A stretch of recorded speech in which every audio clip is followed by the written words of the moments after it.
to propose that a major aspect of joy is that joy is not something we control. And it's hardly a thing of the past. Joy is about newness and discovery. All right, today we'll be in Luke 24 and Acts chapter 1 to consider the intersection of joy with the final moments of Jesus' life on earth. We'll talk about banter, astonishing conversations, joy in your spirituality, and ascension. But first, can I tell you about what might be the strangest prayer I've ever prayed and how it came true? You know you want to hear it? When I was in seminary, I had a bunch of friends from all over the world, and some of those friends were from cultures that were amazing at banter.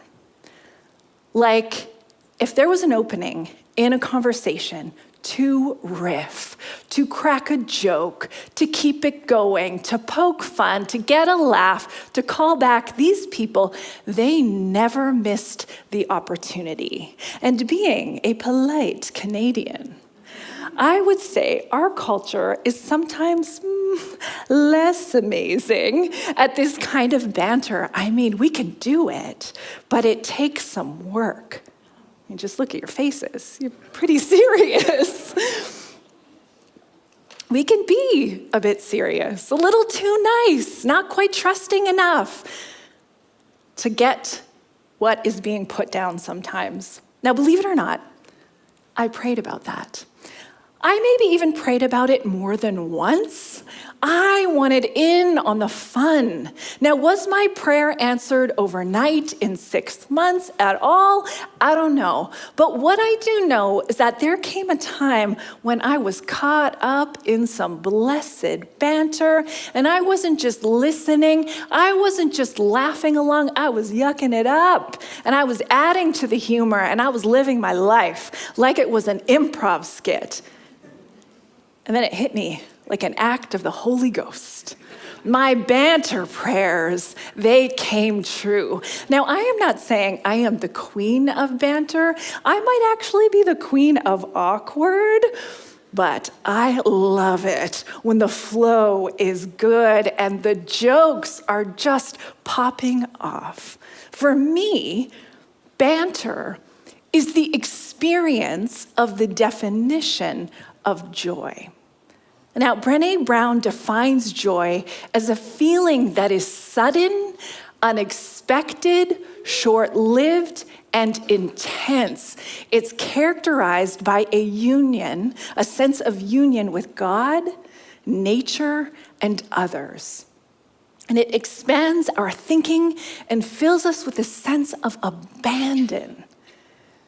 Now, I could have easily thought that banter just wasn't for me. I wasn't good at it, and I should just let it go. But there's this stagnancy in staying comfortable in a story that you think you know. It's better to find the edges of ourselves and to push past premature endings. So in the last chapter in Luke, the women go to Jesus' tomb with their ritual spices. And no surprise to us at this point, the tomb is empty. And the men don't believe the women. So Peter takes off running to the tomb and discovers, you guessed it, that the women's experience was to be trusted. Then there's a scene change, and 2 disciples are just walking to the village of Emmaus, just outside of Jerusalem. And while they're discussing the resurrection, the resurrected Jesus comes up to them, walks with them, and dives right into their conversation. Yet they still don't realize it's him until they're sitting down to dinner. And just as soon as they recognize him, he disappears, and they are left with mystery, but they don't get stuck there. They get up and they run right to Jerusalem, find the 11 and the others, and I imagine that conversation, it started like this. We saw him. And the others say, you saw who? Jesus. And the others say, there's no way. Yes, way. And the others say, how did you know it was him? Well, we didn't until, and while they were still speaking, Jesus himself comes out of nowhere and says, "Peace be with you." And everyone in the room is startled and frightened. They think they've seen a ghost, and Jesus says, "Why are you troubled? Why do you have these doubts in your mind? Look at my body, my hands, and my feet. It really is me." And I just love that while there's this assertion and affirmation of Jesus's real body, he's still like too much to look at, like hard to recognize. Jesus is his body, and he's somehow so much more. And while they still did not believe it, because of joy and amazement, he asked them, "Do you have anything here to eat?" You gotta love a savior who knows when he needs a snack. And they gave him a piece of broiled fish, and that is a whole verse in the Bible. Just that. Joy. And he took it and ate it in their presence. And from there, Jesus goes on to remind them of what he taught them and how everything was to be fulfilled as it was written in the law of Moses, the prophets, and the Psalms. Now, two things here. There's the story, and there's what the story is trying to do. As a story, this is one that you can feel. The men on the road to Emmaus were told they are sad that Jesus, their prophet, was killed. The resurrected Jesus points out that they are also foolish at how much they still don't know. And the men are astonished when Jesus leaves, and they say, "How were our hearts not burning within us?" And when Jesus appears in the room in Jerusalem, the crowd is startled, terrified, frightened, and full of doubt. It is a whole mixed bag of emotion. And you know where joy comes in? Joy and amazement are feelings on the way to illumination, but they first describe confusion. The disciples don't get it, but they do feel it. When joy arrives, jumping into the scene like a jackrabbit, pay attention. A truth you might not fully comprehend could be standing right in front of you. The revelation of God, a spark of your passion, the gift of the moment. Remember, Jesus' followers felt the earth shake and the sun get dark when he died. And it's joy that jolts them back to life, turns their heads toward what is true. The essayist Hanif Abdurraqib says that joy in a violent world can be a rebellion. There's the story you feel, and there's what the story is trying to do. Now, Luke says that Jesus explains with the scriptures what is going on with him. Moses, the prophets, the psalmists all spoke of it, except they didn't really. That's why there's no specific citation here. Early Jewish eschatology just didn't account for a Messiah who would die like Jesus did and rise to life and then not return immediately to usher in this final judgment. What the story is trying to do is so much more than proof text the events. Luke shapes a Christology that addresses the questions and worries of early Christians. They'd ask, well, what kind of resurrection was it? And the answer was that it involved Jesus's whole body. And they'd ask, well, who's the leader now? And the answer was Peter and anyone who saw resurrection for themselves. And they'd ask, is this still Jewish? And the answer was, yes, it's still a part of that story, and it's turned into something more. With all of these crashing emotions and complex questions, the gospel shapes a spirituality by talking about what really matters. I mean, what do you think spirituality is anyway.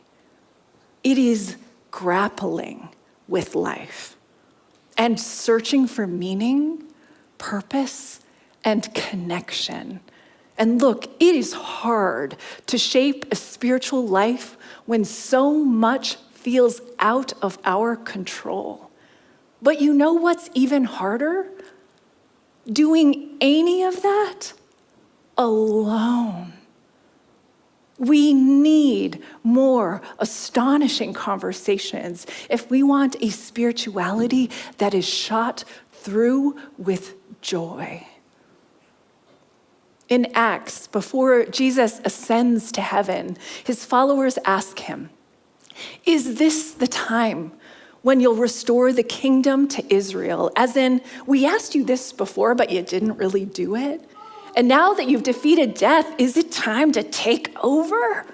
And look, it is easy to throw shade on these guys and their obsession with a future of national victories and political wish lists, but their questions make sense.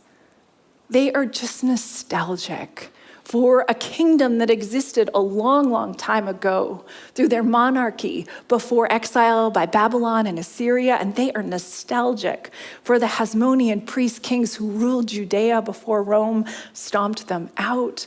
And they are even a little nostalgic for the kings of the recent past, like Herod the Great, who did powerful things like rebuild the Second Temple. So yeah, they're pretty into kings. But Jesus redirects them. He said to them, "It is not for you to know the times or dates the Father has set by his own authority, but you will receive power when the Holy Spirit comes on you, and you will be my witnesses in Jerusalem and in Judea and Samaria and to the ends of the earth." In other words, all that nostalgia about kings and kingdoms, it will steal your joy. We aren't going backwards. We aren't consolidating power. No, that is not God's way. Jesus tells them that they are going forward, and the power they have is meant to be shared with the whole world. What generosity.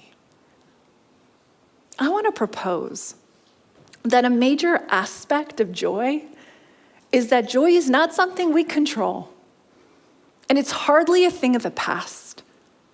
Joy is about newness and discovery.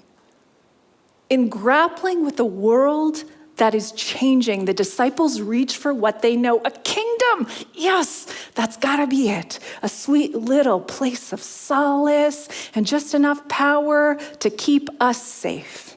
And Jesus says, "Oh, guys, no, I'm so sorry. We're going forward toward a future that neither of us really know." The theologian Will Willimon calls that a world still open-ended to the movements of the Spirit. So why don't we take a little bit of an inventory on just how open-ended and available for discovery our spiritual life is. Let's consider some scenarios. Have you sensed something reverent in someone else's meaning-making? Like, hey, that is new to me and I could learn from you. Has a new idea or a possibility about God or the universe sent a little thrill down your back and like flip-flopped a couple of times in your stomach? Like you're not totally comfortable with it, but you're leaning in? Were you surprised by something so beautiful that you basically fell over yourself trying to express it? Did a bit of comedy hit you so hard that you open-mouthed laughed and then, sighed? Does how you practice faith make you feel just a little lighter and more expansive and open to mystery? Did wisdom like wave you down from somewhere you weren't expecting and you thought, oh gosh, that's good stuff right there? If your faith and your spiritual practice, your walk with Jesus doesn't feel joyful at least some of the time, I don't want to tell you that you're doing something wrong because I actually don't think it's on you. We are often told that religion is just so serious. And Jesus came to save your soul, and everything else is unimportant. And here's what we say to that. Who invented fun? Who laughed at death? Who pranked his friends? Like right up to the very end. Jesus brings life, and life is supercharged with joy. So back in Luke, the disciples' joy goes from disbelief to something like a party. After Jesus promises that the Spirit will cover them and be with them, Jesus either hangs around for a few more weeks, like it's talked about in Acts, or he zips right up to heaven, like it's stated in Luke. Remember, there's always the story and what the story is trying to do, and both are sacred. Don't be afraid of the beautiful discrepancies in the Bible. They have purpose, they show real intelligence, and they welcome multiple perspectives. Luke and Acts are just doing different things. Luke is about Jesus, Acts is about the apostles. They both tell a sacred story of a spiritual community, even with their differences. It's not a history lesson. So in Luke, Jesus led them out to the vicinity of Bethany. He lifted up his hands and blessed them. And while he was blessing them, he left them and was taken up into heaven. Then they worshiped him and returned to Jerusalem with great joy. And they stayed continually in the temple praising God. Like, that's the end. Those are the final words in Luke. Now, did you ever notice how joy starts and ends the Gospel of Luke? All the way back at the beginning, when the pregnant Mary travels to be with her cousin Elizabeth, Elizabeth's baby, John the Baptist, leaps for joy in her womb on their arrival. And of course, there's joy in the shepherd's amazement. And I imagine there's so much joy in the safe delivery of this baby. But the bookend joy that I'm talking about is, wait for it, it's in the temple. When Mary and Joseph present Jesus in the temple, Simeon and then Anna, these figures of towering devotion, cross paths with Jesus' family, and they are beside themselves with joy when they meet this squirming little Messiah. It bubbles over as worship in the temple. Joy is not frivolous in the story of Jesus. Joy is there at the beginning and it carries through to the end. It's in every encounter, every new revelation, every loving confrontation. And after death, recovering joy is what makes this story complete. Jesus ascends, and the disciples worship him with great joy. They stay continually in the temple, like Simeon and Anna, praising God. But let's talk about the Ascension for just a moment before we wrap. Why is it important? And what are we to do with it? Because truthfully, the ascended Jesus isn't all that compelling to me if I don't understand the story as Luke sets it out. And one of my favorite things about the Ascension is how something like it happened before. And scholars call this prophetic typology. In 2 Kings, the prophet Elijah is on the precipice of his own ascension. But before he is lifted up to heaven by a whirlwind, there's this back and forth between Elijah and his protege Elisha. Sounds very similar, but just listen carefully. I think you'll catch the difference. Elijah keeps saying, "Stay put. The Lord has called me to such and such a place." And every time Elisha says, "Nah, I'm gonna go with you." And he does. And other prophets keep telling Elisha, watch out, the Lord is taking your master from you. And Elisha keeps saying, I know, but shh. But then there comes this point where there's no prolonging it. Elijah is about to go, and they feel the wind of heaven as it kicks up the dust of the earth. And Elijah yells against the wind, what can I do for you before I go? And Elisha says, please let me inherit a double portion of your spirit. And Elijah says, if you see me go, it will be yours. And so it was. Ascension had happened before. Seeing Jesus ascend thrills his friends with recognition. They had that story living in their bodies. It's a spatial metaphor that demonstrates this incredible transcendence. And it's easy for us to read the story of Jesus' ascension like he has kind of like left the building. That wherever Jesus is now, it's not close enough to where we are and how we suffer. And when we read the end of Luke and the beginning of Acts this way, we miss out on the joy of ascension. Jesus left one place so that he could be in all places.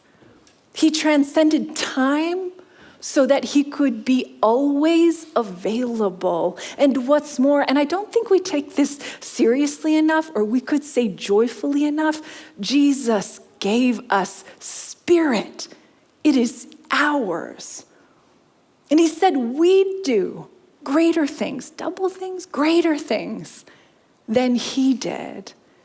And the church would be his body. This story is that story, is our story too.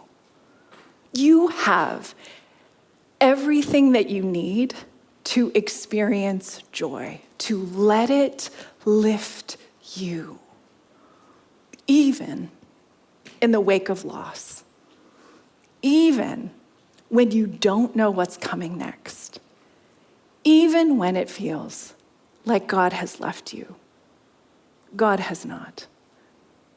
The point of the story, it's the opposite. Christ fills the expanding universe and animates it with love. So let us shape a Christology that puts no limits on where Christ will meet you next. Joy in conversations and witty banter. Joy in life's surprising and very strange epiphanies. Joy in lingering a little longer in sacred places together. Hey, Jeremy here, and thank you for clicking through to watch that video. If you're intrigued by the work that we're doing here at Commons, you can, of course, hit subscribe to keep up to date with all of the content that we're posting here on YouTube. You can head to our website at commons.church, and you can find us on all of the socials at Commons Church.